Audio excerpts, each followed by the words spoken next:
Саламатсыздар ма, құрметті оқырмандар, қалдарыңыз қалай? Сіздер менің каналыма қош келдіңіздер. Бұл каналда сіздер сәнді сылақ, яғни декоративный штукатурка жайлы толық ақпарат алатын боласыздар. Егер жалпы жұмыстарым жайлы ақпарат алғыларыңыз келсе, немесе болашақта өздеріңіздің үйлеріңізді ерекше бір сәнді үлгіде жасағыларыңыз келсе, әрине мен сұрақтарыңызға жауап беруге дайынмын. Бұл жұмысты қазір көрсетейін деп жатқаным Ленардо деген жұмыс.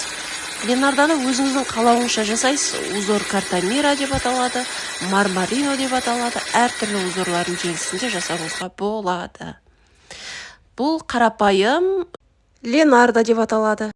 Жай ғана үйдің сыртына жасалынған, яғни өздеріңіз білетіндей клеймен жасалынған декоративный штукатурка узор Картамира деп аталады. Клеймен жасалуының себебі үйдің